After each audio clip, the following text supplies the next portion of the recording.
Happy Tuesday. Welcome back to Post Sports Live. I'm your host, Jonathan Forsett. And joining me in the Post TV studios are Mike Wise, Keith McMillan, look at this. We got a Neil front Greenberg page of to Fancy talk Stats. about. Yeah, check it out. It's a victory Tuesday for the Redskins. How about that? Yeah. Two in a row, gentlemen. Winning Two in streak. a row. Who called that? Anybody? Crickets. Keith, you said bold predictions a couple weeks ago, 3 I out said of 4. 3 out of the next 4, so now all they have to do is split with Minnesota and Tampa Bay, surrounded by a bye. And my prediction Winnable will come games on the schedule, at least. You know, let's not get too far ahead of ourselves. They are 3 and 5. They're still in last true. And place. it gets rough after that. And it gets rough after that, that's for sure. Lots to get through today. We're obviously going to start with the Redskins win in Dallas. The Colt McCoy era has begun. We'll get some thoughts about RGIII and whether or not he's going to be cleared to play, and if he is, should he play in the Minnesota game. Get some bold predictions for that game. We'll get your guys' thoughts on Week 9 slate in the NFL. Some real nice games on paper to look at, other than the Redskins-Minnesota game, which is not very good on paper to look at. We'll take a look at the Capitals 2 weeks into the season. Which newcomer has been the most impactful? I think there's a bit of a debate, although Burakovsky has sort of a stranglehold on that. The Wizards start tomorrow night in Miami. I'll get your guys' thoughts on what they have to do to improve on their 44-38 record from last year. The NCAA football, the first playoff rankings are announced this evening, guys, the top 4. Of the top 4, I'll ask which one of those top 4 teams you guys think is least likely to be there when it's all said and done at the end of the season. And finally, Game 6 tonight in the World Series. Very entertaining World Series, very, very entertaining postseason for Major League Baseball, despite what has happened to our local teams. Get your guys' bold predictions on Game 6 and possibly Game 7 in the Fall Classic. All right, first things first, Mr. Wise, takeaways. What struck you from last night? So many things to talk about in Dallas, the upset, overtime victory, go. To me, this was a pride check on many levels. Colt McCoy had not started a game in 3 years. To go into Dallas, to go into Cowboys Stadium in front of his family and everybody who'd seen him grow up in Texas and play at University of Texas and win that football game with a performance in the second half, that touch pass to Jordan Reed on the final drive in overtime, that was like out of the Brett Favre, Ben Roethlisberger, 3 guys are taking him down book. Right. So I thought that was great, and I also think everybody today in America, everybody in this region owes Jim Haslett an apology. He was ready. He's still a decent defensive coordinator in this league. I mean, you can't knock anything about the defense. For as much as he gets crushed over the games, he deserves praise today. I agree. Keith, what's up? 2 big takeaways. One, taking care of the ball makes a huge difference. You saw Colt McCoy was clutch in both second halves. He was 11 of 12 when he came in last week against the Titans, hit 14 of his last 15 passes. And a lot of those calls are safe calls. Eyes were open. Breeland's probably going to be a player. He's a guy who was with a potential first out, and he did, and he ended up being a 4th rounder. But he flashed that first-round talent on Monday night. Neil, what other takeaways do you have? Deshaun Jackson is as advertised. I mean, he makes a ton of plays. He caught 6 passes against 3 different defenders last night. And it seems like every time they need a big play, he's 50 yards downfield and comes down with the ball. Sometimes he's open, sometimes he's not, but he always makes the catch. And this is exactly what they needed when they signed him. I mean, he was a cast-off from Philadelphia. There was a lot of questions about his character and everything else, but he's produced. He's been a deep threat down the field. He's 5th in the league in yards per route run. I mean, he's doing it all for the Redskins, and he's been their go-to guy in the passing game. And let's not shortchange the play calling. Sean Devaney and Jay Gruden, whatever it was, they needed a big 3rd down. Whether it was like that, too. Yeah, and the bootleg for McCoy taking around. This was a brilliant game plan. But even more impressive was on the defensive side of the ball, the play calling, like you said. Jim Haslett. I mean, Dallas is one of the best teams at converting 3rd down, over 57%, and the Redskins got a bunch of stops on 3rd down. Speaking of the defensive play calling, Keith, to follow up to your sort of point about the takeaways from the defensive secondary, how much credit do you give to the scheme and the blitzing to how good the defensive secondary looked, Merriweather and Breeland and I think a lot of it is on scheme and not only using guys correctly and doing what they're good at. You know, Brandon Merriweather is really a strong safety. He's not necessarily great deep in center field, but when you can get him come off the edge and blitz, you know, that first sack that he had was outstanding because Romo loves to use that move where he kind of ducks in a little bit and then spins out, rolls, buys himself some time, and hits a big play downfield. Merriweather, when you run those blitzes, you have to blitz to the outside shoulder so the guy can't, kind of dip in and duck out, and just using players at what they're really good at. I thought they let Breeland press on Des Bryant, which is actually what he's good at. Even though you're saying we're throwing Scary. a rookie, It's just a scary rookie to corner. think right, about, but, right? But he played it well, and there were a couple plays late in that game where he got his hands right up on his shoulder pads and was able to sort of redirect Des Bryant. The bottom line is they bumped helmets last night. That was a physical, old-time NFC East game at the end, where guys were coming up and hitting, and Merriweather, unbelievable. Reinvigorated this rivalry. This rivalry That's right. lost some luster. Arguably one of the bigger upsets in the recent history of this rivalry. Yeah. I mean, Oh, going back so 20 years. I think it's one of the top 5 regular season victories for this team, only because nobody saw it happening. No, Monday night. 9.5 severe point underdogs. Yeah. No one picked them to win. Go ahead. The context of that changes too, based on where it goes from here. Too, if they turn around and lose to Minnesota, then you kind of forget about Did it. they reinvigorate the Quit season? raining on our parade. Did they Keith. reinvigorate the But season? it could be 500 in a couple weeks, and then we'll all be That's- excited. It could be. pump Well, the let's brakes. get all right. So looking ahead, let's look ahead to next week's game. They're at Minnesota, guys, and there was some chatter this week about Robert Griffin III and whether or not he'd be ready to play, and they played coy, as you kind of expected the team to do, and didn't announce that he was inactive until just before the game last night. But let me ask you this, and Neil, I'll start with you. If RG3 is medically cleared to play this week, should he start at Minnesota? No, I don't think so. I mean, you're dealing with a quarterback that you invested 3 first-round picks to get, and who's proved to be injury prone. Just let him heal. I mean, there's no reason they're not playing for anything. I know we're talking about 5-5 and all this other stuff, but they're not playing for anything. He already is healed. 3-5. They have a bye week coming. At least let Minnesota go past, get the bye week in here, get him truly healthy, and then you want to put him out there against Tampa Bay. I think that's fine. But to put him out there against Minnesota, who's a weak team, I just don't see any reason. I don't see what the upside is. Okay, Keith, do you agree? Yeah, I would say heck no, don't play Heck him. no. Right, only because. Ted said no. You just said no. That's a heck no. So we doubled down on. I didn't want to yours. duplicate. No, I think because you have the bye coming up, you get to sort of double your value as far as rest for Griffin. As far as not really whether or not he's healed, but you get to run plays in practice for another week, get his timing back out, and we saw last night that Colt McCoy can take care of this thing. We've seen 6 quarters of him now. He's Take care of this thing. Right. It's a little much. that's Like, that's you all couldn't you take need. care That's of what the we rest thought of the Cousins season. could do That's- after he played at Yeah. Philly and against Jacksonville the first 2 Like, games, don't right? get carried away with this cult of Colt thing, right? But again, this is not going The future. out to San Francisco like they're going to Yeah. go in a month. This is going to Minnesota. It's a game that you can win with your backup quarterback, Right. and then you give Griffin the bye week of practice and let him come back against Tampa Bay. I have a great follow-up question, but Mike, I got to get your thoughts Well, first. I just, if I go against these guys, I basically invalidate a column I wrote for this newspaper last week. You've done that before on this show. I have true. I have changed my mind, and I'm going to on another issue that you guys are going to be shocked about later. But I think that this is a time when you have to look at, if everything that you've gleaned from this season, if you gleaned anything, Robert Griffin III is your starting quarterback going forward.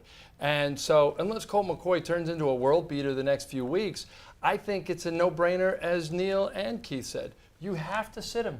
You have to sit him because this isn't about this year. Even if they get through the next 2 games, they're going to be 5-7 in Week 13. They are not going to the postseason. I will say it now. Everybody knows it now. So why not look toward your future with this guy? Long-term investment, no short-term gain. Let me throw this out there as a potential scenario. So you sit RG3 even though he's cleared to play. Colt McCoy lights up Minnesota. They're 4-5 going to the bye. Then you have to deal with the chatter of why would you sit McCoy because he started and looked really good in 2 games in a row and came in to beat the Titans. Does the potential prospect of controversy factor in at all? Or is it RG3 as soon as he's healthy? This is the Redskins. There's always controversy. It doesn't matter what this team does. They're not going to be able to win if they sit him, if they play him, if they win or they lose. People are going to second guess a rookie head coach, this franchise, these decisions, every which way to Well, Sunday. wait, It if he does gets not matter. pummeled and he has a 22 quarterback rating, it's pretty much obvious. I don't think that I just can't see. What's It's the Colt upside? McCoy. I like him. There's I think he lot did a more great job pressure last on year. RG3 coming back on a 2-game win streak at the home game against Tampa Bay with McCoy Yeah, on the bench. if they're 7 he and can't if they're handle that type 7 of and pressure, he shouldn't be a quarterback in the league if to they're begin 6-2 maybe, They're There's three. no pressure. They're 3 They'd and be four- 5. No, but they'd be 4 and 5 potentially. Oh, There's 4 no- and 5. I'm just saying, Whoa. there would be talk 3 What? wins. That's No, the watch spirit. out, America. They might be 4 and 5. The Look only out. way you squander the season is if you come out, you play your 16 games, and you don't know whether you have a quarterback in the future. So you have to play Griffin. There you go. Yeah, but you have to play Griffin. But wouldn't that start this week? No, I If mean, he's healthy I for think Minnesota? because you buy that extra week of time to get him ready to go against Tampa Bay. Okay. In theory, you play well against Tampa Bay, his confidence will be up. So the bye week is a big factor in that. I get. All Give right. Colt his one last minute of glory. All right. We'll see. Andy? I want to ask you guys for your bold predictions about the Minnesota game. And Neil, Mr. Greenberg, let's start with you. The game this week, both teams 3 and 5. Yeah, I don't know. I mean, it's Minnesota. I do think that the Redskins can win with the backup. But I guess my bold prediction is RG3 plays very well, Wow. and then people start planning a parade because this town's crazy. But yeah, I mean, good. They get to 4 and 5, and RG. Yeah. So wait, how does RG3 get in the game? Do you think they start? I do. I mean, I don't think they should, but I think that Oh, they will. interesting. I mean, I definitely think that they will. Okay. So I think RG3 starts, has a good game. People don't know who the quarterback should be. People don't know what the identity of this team is going to be, and we have a great show next week. It's my bold All right, prediction. I like that. Okay. All right, Keith, what do you got? See, I think the show is going to be keeping up with the charade of, we'll start Griffin this week, but I think it's going to be McCoy, and then it'll be Griffin after the bye. As far as bold predictions, yours is much more bold than mine. I was going to say Colt McCoy, another solid game. He was 25 of 30 last night, so maybe like 22 of 29 passing, Wow, maybe that's one specific. interception. All But right. another game where he's pretty clutch in Clutch in the- McCoy. Redskins win?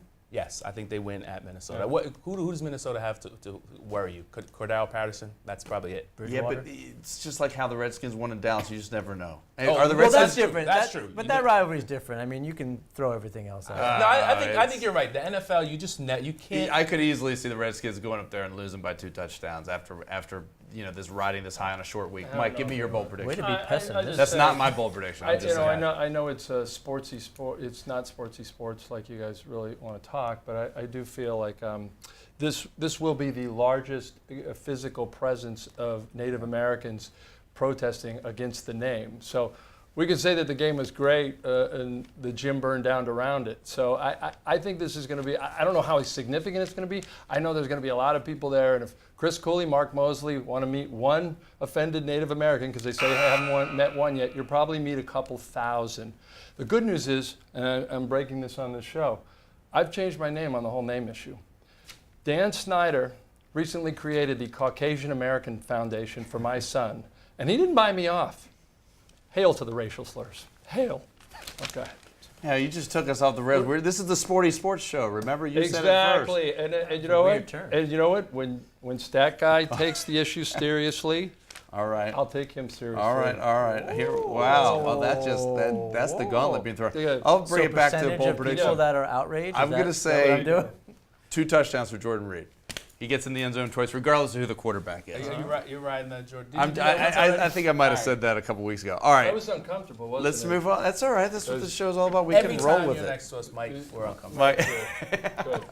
All right. Week 9 games to watch. Mr. Wise, what are you looking at other than the Redskins-Vikings game? I can't, but I cannot watch anything but Peyton Manning versus Tom Brady. I think anytime those two guys, maybe it's because I'm much older than these gentlemen and yourself. Every time I see an old guy, I felt this way about Derek Jeter. It was almost a proprietary thing. Oh my goodness, me is retiring. The people I live vicariously through now are retiring, and so anytime I can see these guys at the end of their careers, I think. I know I'm in the minority in some ways. I still think one of these teams comes out of the AFC to represent them in the Super Bowl. I don't know how big a minority that would be. Well, New England or Denver? you're right, but there are some other teams in there. The Bengals, they fall on their face too. But you know what? It's not a minority. All right. I'm here to point out when you slip up there, Mike. All right, Keith, go ahead. I like Arizona at Dallas. These are two teams that weren't playoff teams last season. Were on the outside looking in, got off to hot starts. Dallas now 5-2, Arizona 6-1. Arizona, though, they've kind of patched it together with good defense, They played pretty well against Philadelphia. They seem to do just enough to win every Right, week, right? right. And shaky quarterback situation. Look at how having to play 3 quarterbacks has changed the season for Washington. For Arizona, they've been able to muscle through it with mostly with solid defense. So and then you just want to see how Dallas bounces back from that one. Do they say, well, it's a rivalry loss, we didn't play that well, we turn around in 6 days and win against Arizona, or do they start their annual slide? Their annual slide. All right, Neil, what game are you watching? New Orleans at Carolina. I think that this is the worst division in football, and I just want to see a winning team end up in a playoff spot. Right now, it's Carolina 3-4. They're in the season end today. They'd be in the playoffs with a minus 41 point differential. And New Orleans has a great offense. I mean, their points per drive is the highest there is, but their defense is terrible. So that's the game I'm watching. Hopefully, someone wins. You guys just took different games. It could be a tie. You guys just took different games for this show. Everybody is watching Denver and New England. I'll tell you what, Baltimore-Pittsburgh might be the AFC Championship preview. I think How one of about those that? teams will go That into game the Sunday night. Super Bowl. That game Sunday night may be one of the best rivalries in football right now. All right, guys, let's move on to the Caps. And Mr. Greenberg, start with you. Team is 4-2-2, lost 2 on the recent West Coast Canada trip. But their +6 goal differential is tied for the best in the Eastern Conference. Who has been the most impactful newcomer for the Capitals so far this season? I mean, the safe answer is Andrei Burakovsky, the 19-year-old kid. He's got 7 points already. He's doing everything. He's playing over 14 minutes a night. But I'll actually give a different name. Nate Schmidt on the blue line has been playing with Mike Green. Together, those two have put over 57% of shots in the team's favor, and it just goes to show you how deep this blue line is this year with the additions of Brooks Orpik and Matt Niskanen. But Nate Schmidt's holding his own with Mike Green. They're playing against good competition, even when Schmidt's away from Green, he's still holding his own in puck possession. I like what he's done so far. Has Nate Schmidt reinvigorated Mike Green's career? No, I think that the lesser minutes have invigorated Mike Green's career a little bit and less pressure. Yeah, I mean, it's we'll see. I mean, it's still early, but this blue line right now, depth-wise, looks great. So you mentioned Niskanen, you mentioned Orpik. Did you mention Orpik? You mentioned Yeah. Orpik. How about throwing Trotz into the mix? That's mine. Yeah. Go ahead, Mike. Trotz. Go ahead. This is a coach who, to me, he's in many ways the best of Bruce Boudreau and Dale Hunter, in that he's sort of a communicator, but he's also an old school. But we got to play defense to win, and I He's like, got gravitas. The team responds. Yeah, and I like that, and I think there's a. I don't know what Adam Oates is. I look back on it, and he was candid, but I don't think there was a genuine respect level there. I think that they thought they were being sold the bill of goods. I think the other two guys they respected, but in different ways. And Bruce Boudreau at the end had just a real back and forth with Obi that wasn't going to work. I think this is a perfect combination. I know it's early. I'm not saying they're going anywhere. I'm just saying I think Gary Trotz is the right coach for this team right now. Keith? Anything to add? I mean, the team right now has actually played some stiff competition and has sort of proven, Neil, they've sort of proven that they at least are in the conversation for the playoffs. They're doing correct? everything that you wanted to see from this Trotz coach team early on. I mean, the defense isn't giving as much of a gap as they were under Oates, so they're not seeing the offensive zone as easily. They're rolling lines more than they have before, especially on the blue line. I mean, and Trotz isn't afraid to mix stuff up. We just saw another shakeup in the lines. Ovechkin and Backstrom were split. He split Fair and Chimera, which was great last year along with Ward. So here's a guy that's not afraid to mix stuff up. He's looking to see what he has. He's got some new parts. He's got some new faces. He's really making some things work. And, there's going to be some games that are a letdown like we saw on this Canadian road trip. But all in all, you are seeing what you should be seeing from a successful team, and it's there in the scoring, it's there in the puck possession numbers, it's there in the winning. I really do think that there's a lot to be optimistic about this Caps team this year. Going back to Burakovsky, he's second best rookie start through 7 games, I think, to Ovi, I guess. That can't continue. It won't. No, of course not. But what's nice to see is that he's not overwhelmed as a 19-year-old kid playing from Sweden in the NHL. So he'll be here past the 10th game. He's going to be with the Caps for the season. I mean, and that's the important takeaway, is he doesn't look out of place on this team at the NHL level. All right, guys, let's turn our attention out of the Wizards. The hardwood NBA season starts in earnest tonight. The Wizards open in South Beach tomorrow night, Wednesday night. Mr. Wiseman, ask you first. What do the Wizards need to do? Last year they were 44-38. Yeah. What do they need to do? A lot of new faces on the team. What do they need to do to improve upon that record and potentially a deeper postseason run? Win. Just win, John. Just win, baby. No. All right, thanks, Al Davis. I think what you need to see from the Wizards this year is a chemistry that develops early on between Paul Pierce, Bradley Beal when he gets healthy, and John Wall at the end of games. Because not all of those three guys can take the last shot. It's going to be depending on flow, depending on who's hot, who's not. I think the more that their chemistry develops and the more that Randy Whitman rations Paul Pierce's minutes so he's ready for the playoffs, I think the sky's the limit. I really do. Do they win the NBA championship? No, because there are too many good teams in the Western Conference. Could they get to the Eastern Conference Finals? Yeah. Could they go to the NBA Finals? That is not out of the realm of possibility. Right. And the fact that we're even talking about that means it's awesome, baby. Keith, top that. How do you follow it? I got it. I just ripped off Sig Vitale. It's not that hard. I think he's right. I think the door is open in the East. Everybody just assumes it's going to be the Cavs or the Bulls, and I think those are maybe your two best teams. Right. But I think the door is open. I think what they have to do is mesh. They got to figure out, when Pierce is going to play, right, how to ration his minutes. I think by having DeJuan Blair, Chris Humphries, you can get by some spells without if Nene's hurt, if they have to ration his minutes. But they also have to figure out, and they're going to play without Beal for a while. They have to figure out what Otto Porter, what his role is going to be, how many minutes he's going to give him, Glenn Rice Jr. So they have a lot of pieces where they have to figure out where they're going to fit. And if we're assuming this is a playoff team, then November, December, January, those games are going to be the games where you figure out who takes the last shot, what the rotation is going to be, how do you get by if certain guys can't go on certain nights. If there's not a postseason, it would be a very disappointing year. It'd be disastrous. Two things. Number one, they're without Trevor Ariza, and they're going to be without Bradley Beal. Yeah. So that means the front court's going to have to shoulder the burden of scoring early on, and then they have to get to the free throw line. Last season, they were in the bottom 5 in terms of getting to the stripe. Paul Pierce would help. He had 310 free throw attempts last season. That would be second on the Wizards, next to John Wall, who had 394. So they got to get to the free throw line. They got to be more aggressive, drive into the hoop.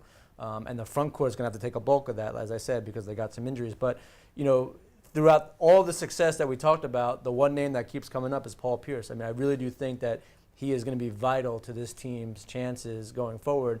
Got to keep him healthy, got to keep his minutes down, keep him fresh for the postseason. But no reason why they can't be in the Eastern Conference Finals. Especially if they stop shooting mid-range jumpers, right? Yeah.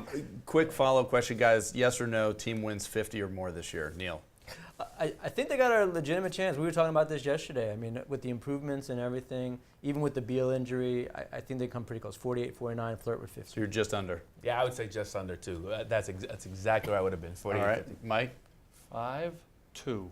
52. 52 wins. Taking the over. All right, I like it. I like the bold prediction for the Wizards. All right, let's talk about That's if LeBron gets hurt. No. Right. Yeah, well, that could change a lot. All right, let's talk about NCAA football, guys. And we mentioned this at the top of the show. Tonight is the inaugural poll release, I guess, of this new playoff system.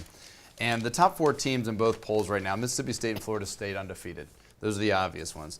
Alabama and Auburn are right on the heels, both with 1 loss. There's like a whole slew of teams that have 1 loss. Neil, you had a great post and fancy stats about which teams are most deserving come the end of the season, looking at the strength of schedules going ahead.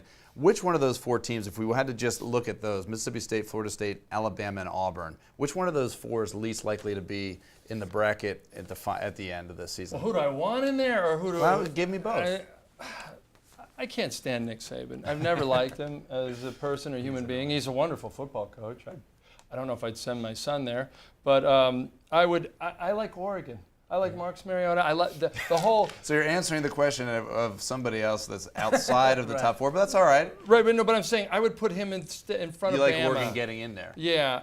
Okay. And do I think as I look at I mean, how can you knock Mississippi State? They've been so, irrespective of the fact that they haven't been there. I like Mississippi State. I like Florida State just because neither the university nor the coach will ever suspend anybody that gets into trouble. So they'll be in there. And and then after that, I would say I'd say Auburn and then Oregon. Those would be my 4 in that order. So Oregon replacing Alabama. Correct. All right, Keith, what do you got? All right, Wise got to talk about his pet issue. This is mine. As a Is this airing of the grievances? Is Yeah, that what this is? it's Festivus. as a longtime, very close follower of college football with playoffs. I'm a big D3 guy. I think it's cute how everyone in D1 is getting all worked up over this 4-team playoff win. FCS, D2, D3 have been doing 32, 20, 16 teams for years. And I tell you what, no matter how many teams you put in there, there's always going to be the team, just like 68, Team 69 in the basketball tournament, always thinks they have a chance. You'll analyze the opponent's winning percentage to death, and it'll be a travesty in somebody's mind, right? But still, you got a playoff now. It's a step in the right direction. should be I agree with step Mike. in the right direction. It's long overdue. I but- refuse to get excited about it until it's 8 or 16. But Okay, all right, all in right. this case, to answer your question, it's the whoever loses the Iron Bowl, I think, is in trouble between Auburn, Alabama, and then of course the SEC West is mighty, but they still have to go play the SEC. And that game's championship in Tuscaloosa this year. Is it possible, Neil, that a team with 2 losses could find their way into the? If it's Auburn, yes. I think Wow. Auburn's probably the only team that will have the resume to be a 2-loss team to get in there, because they would only have lost to Mississippi State, which is the #1 team in the country, and probably Alabama in the last game. So those aren't terrible losses. But to answer your question, Yes. I think that Alabama is going to be the odd team out because they did lose to Mississippi. They still have to play Mississippi State, and they probably will lose to Auburn. They could actually end up with 3 losses.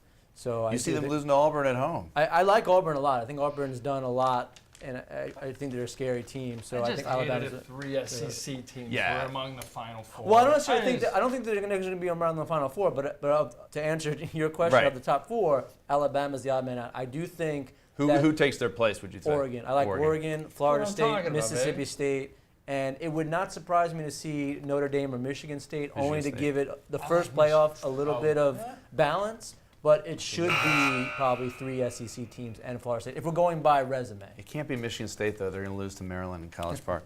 All right, let's move on, guys, to the World Series. Sorry, I had to get a last Maryland plug in there. Bold predictions for what has been a great World Series, what has been a great MLB postseason. Game 6 tonight in Kansas City. 3 great games in San Francisco.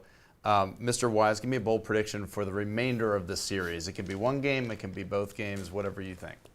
Bruce Bochy wins his 3rd World Series championship, not tonight, in Game 7. And Madison Bumgarner pitches You stole my prediction. 1 inning. One inning? Yeah. He pitches an inning. Comes in relief. Comes in relief I'll and take the throws bullets. Cheese. Do you remember when they called it cheese? High cheese. High yeah. cheese, Yeah. yeah. Oh. It's an old Seaman stuff. All right, over. I like that. Keith, what do you got? All right, I'm going to go with the populist angle. I'm going to say the Royals get the bats going again. They win the World Series. Nobody Kansas City would go nuts. Nobody wants to see San Francisco win. No one wants again. to see World agree with Series to that. begin with. Except for people probably From there. right in Giants Bay Area, fans. yeah, sure. Everybody wants to see the Royals win. And even if they have to scrape it out, even if they have to somehow score a run on Madison Bumgarner, That somehow means that Ned Yost is going to best Bruce Bochy, though. Hey, it's not always the managers. It could happen, I guess. Yeah, hey, you're right. Tom Flores bested Joe Gibbs. Yeah, come it's on, true. let's be It's honest. true. All right, Neil, what do you got? I think the Royals go back to what brought them to the dance in the first place, strong base running. They've only tried to steal 1 base this whole series. I think that'll change. They got to get men on base first, but I think that'll take care of itself. And there's talk that Bumgarner actually starts Game 7, not just goes in relief. that's So a good bold I prediction. think that we'll see him make an appearance. What do you got to lose? See, I mean, just I'm put it one of out these there. people that, I don't know, you guys. I'm one of these people, I grew up on the Giants as a kid. I couldn't stand him when Barry Bonds was playing for him when I found out who he was. But I actually root for them. If they lost and the Royals won, I wouldn't care. It's such a great, it's a story. great story. Kansas City Yeah. winning the Yeah. World Series is such a great, Great story. story. I think Billy Butler's the difference in Game 6 and Game 7. And it comes down to it. I just can't get around the fact that Jeremy Guthrie would be the Game 7 starter for Kansas City. As a former as an Orioles fan, I can't see him winning a Game 7 in the postseason in the Fall Classic. I just can't see it. So I'm with you. Winning San Francisco an at NBA title 7. either when he was with the Wizards. You know, he already won Game 3, so who knows? But that'll be it. For the panel, for the distinguished panel today, I'd like to take a quick moment to sign off for what will be the last hosting job here at Post Sports Live. Can we just say that Jonathan got a big-time job at McClatchy Corporation as a video expert, and we're all upset about it. Yeah. He's leaving. But our host from now on will be me. No, I'm kidding.